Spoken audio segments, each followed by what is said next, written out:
जय हिंद, वंदे मातरम। स्वागत है आप सभी का फ्री एग्जाम जून यूट्यूब चैनल पर। दोस्तों, अगर आप झारखंड JFWC की परीक्षा देने वाले हैं तो आज ये हिंदी का शानदार प्रैक्टिस सेशन होने वाला है, तो आपको सेशन में अंत तक बने रहना है और अंत में कमेंट करके अपना स्कोर जरूर बताना है। तो चलिए सेशन को प्रारंभ करते हैं और पहला शानदार प्रश्न देखते हैं। इनमें से प्रथम का उपयुक्त विपरार्थक शब्द कौन सा है? तो राइट आंसर आपको जरूर कमेंट करते रहना है।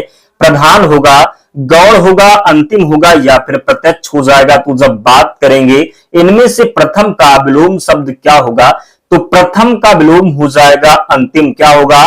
तो प्रथम का विलोम अंतिम हो जाएगा। तो जिसने भी थर्ड ऑप्शन का चयन किया है राइट आंसर हो जाएगा। गौण का विलोम की बात करें तो प्रमुख हो जाएगा, प्रत्यक्ष का अप्रत्यक्ष हो जाएगा। तो जरूर ध्यान रखेंगे, गलती नहीं करेंगे। अगला है श्री गणेश शब्द का विलोम शब्द आपको बताना है। इति होगा, इतश्री होगा, अथ होगा या फिर इत्यालम होगा? तो श्री गणेश करना मतलब शुरुआत करना, तो इसका विलोम हो जाएगा इतश्री। क्या होगा?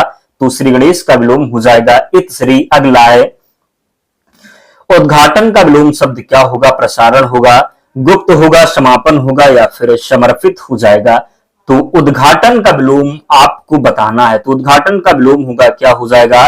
तो समापन हो जाएगा। क्या? तो जिसने भी थर्ड ऑप्शन समापन का चयन किया है राइट आंसर हो जाएगा उद्घाटन का विलोम समापन हो जाएगा। जरूर ध्यान रखेंगे। अगला है आधुनिक का विलोम शब्द क्या होगा? आधुनिक का विलोम शब्द क्या होगा? समाचीन होगा, प्राचीन होगा, समसामयिक होगा या फिर इनमें से कोई नहीं? तो आधुनिक का जो विलोम हो जाएगा ये क्या होगा? तो आधुनिक का विलोम प्राचीन हो जाएगा। क्या? तो आधुनिक का जो विलोम होगा ये प्राचीन होगा। तो सेकंड ऑप्शन यहां पर राइट आंसर हो जाएगा। अगला है अधुनातन का विलोम शब्द आपको बताना है। सनातन होगा, पुरातन होगा, अभिनंदन होगा या फिर अधीनत होगा?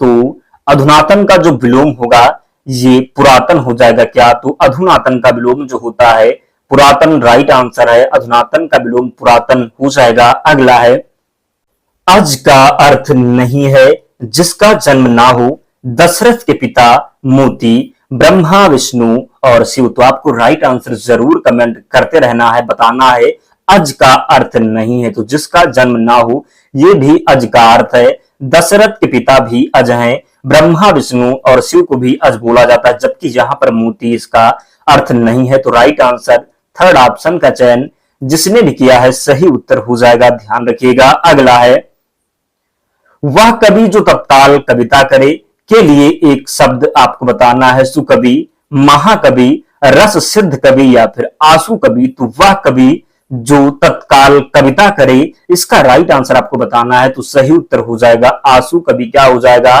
तो वह कवि जो तत्काल कविता करे के लिए एक शब्द जो होगा ये आंसू कवि हो जाएगा। क्या हो जाएगा? तो आंसू कवि राइट आंसर हो जाएगा। वह कवि जो तत्काल कविता करे के लिए एक शब्द होगा आंसू कवि राइट आंसर हो जाएगा। नेक्स्ट है जिसकी आशा ना की गई हो के लिए उपयुक्त शब्द आपको बताना है। आशातीत, अप्रत्याशित, प्रत्याशा या फिर इनमें से कोई नहीं? तो जिसकी आशा ना की गई हो इसके लिए एक शब्द हो जाएगा अप्रत्याशित। क्या? तो जिसकी आशा ना की गई हो के लिए एक शब्द होगा अप्रत्याशित। जरूर ध्यान रखें, जिसकी आशा ना की गई हो के लिए उपयुक्त एक शब्द होगा अप्रत्याशित। जरूर ध्यान रखें। अगला है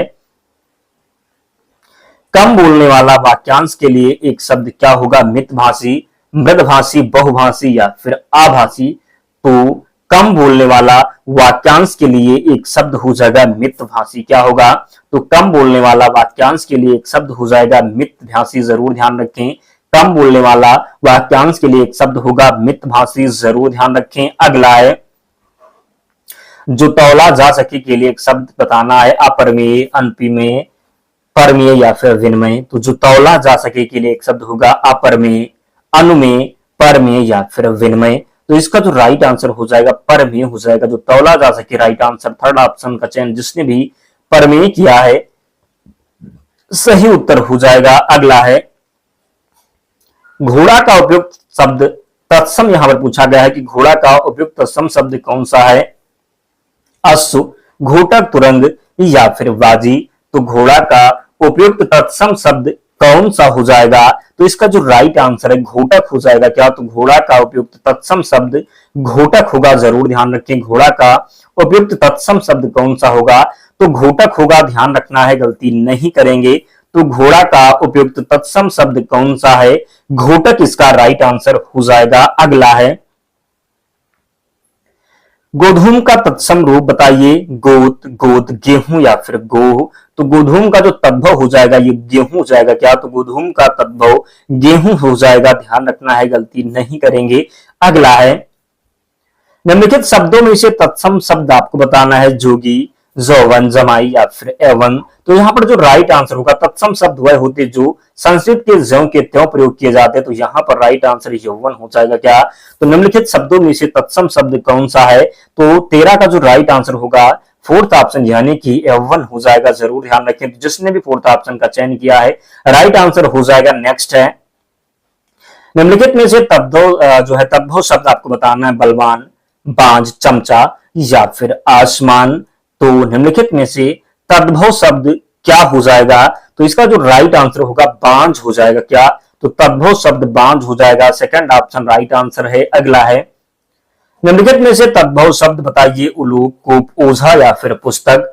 तो निम्नलिखित में से तद्भव शब्द आपको बताना है। उलूक, कूप, ओझा या फिर पुस्तक। तो इसका जो राइट आंसर होगा ओझा हो जाएगा क्या? तो निम्नलिखित में से तद्भव शब्द आपको बताना है, इसका राइट आंसर ओझा हो जाएगा। इसका तत्सम क्या होता है? तो उपाध्याय होता है। तो निम्नलिखित में से तद्भव शब्द क्या हो जाएगा? ओझा हो जाएगा, ध्यान रखना है, गलती नहीं करेंगे।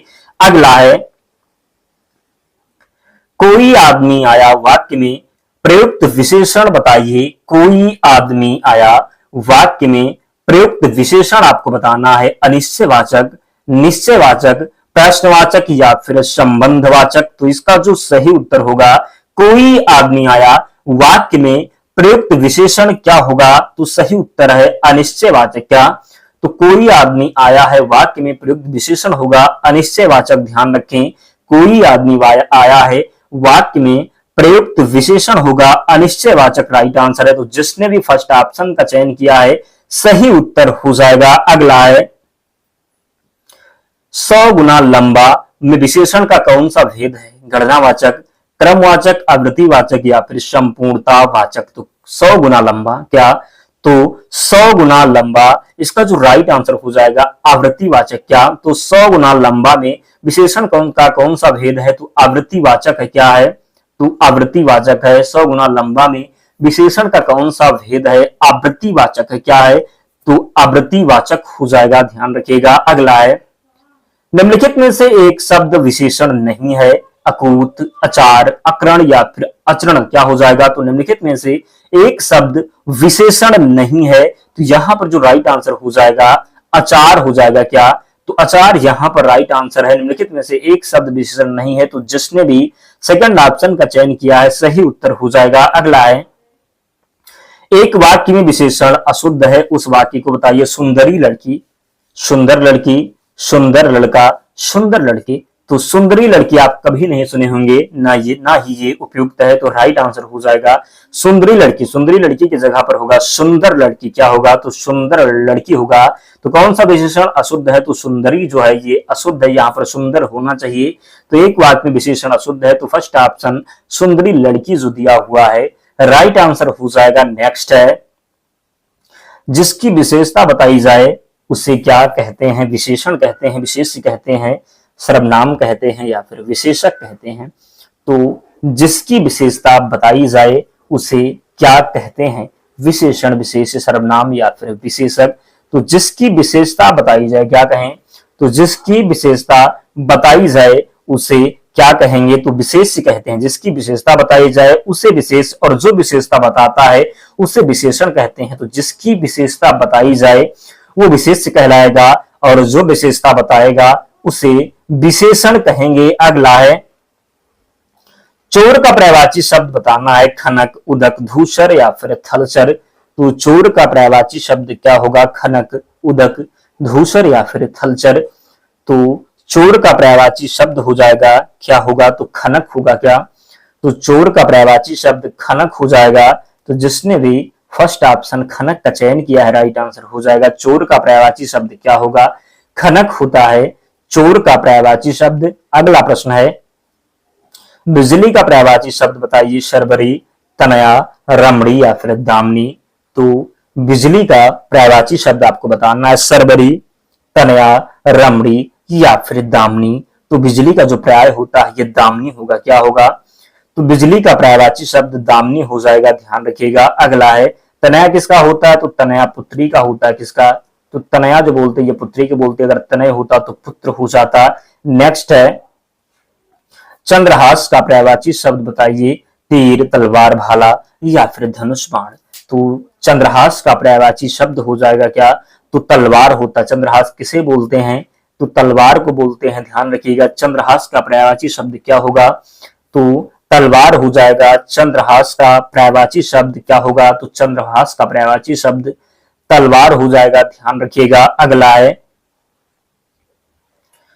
इनमें से वसुधा का पर्यायवाची शब्द कौन सा है? विपुला, शर्वरी, धेनुका या फिर इनमें से कोई नहीं। तो वसुधा किसको बोलते हैं? तो वसुधा बोलते हैं पृथ्वी को। किसे बोलते हैं? तो वसुधा बोलते हैं पृथ्वी को। किसे? तो वसुधा पृथ्वी को बोलते हैं, ध्यान रखिएगा। इनमें से वसुधा का पर्यायवाची शब्द कौन सा होगा? तो वसुधा का पर्यायवाची होता है पृथ्वी। क्या होता है? तो वसुधा का पर्यायवाची शब्द पृथ्वी होगा, ध्यान रखिएगा। वसुधा का पर्यायवाची क्या होगा? तो पृथ्वी होता है। तो यहां पर विपुला भी बोलते क्या? तो वसुधा को विपुला भी बोलते, पृथ्वी भी बोलते, धरती भी बोलते, अचला भी बोलते। तो राइट आंसर यहां पर जिसने भी फर्स्ट ऑप्शन का किया है सही उत्तर हो जाएगा। विपुला किसका पर्यायवाची होगा? पृथ्वी का होगा। वसुधा किसका होगा? तो पृथ्वी को होगा। अगला है सेकंड लास्ट था दोस्तों, ये अंतिम प्रश्न है। तो जिसने भी अब तक वीडियो को लाइक नहीं किया है आप लोग वीडियो को जरूर लाइक कर दें और चैनल को सब्सक्राइब करके हमारे साथ जुड़ जाएं। डेली आप लोग जुड़े, निश्चित ही प्रश्न बाहर नहीं जाएगा।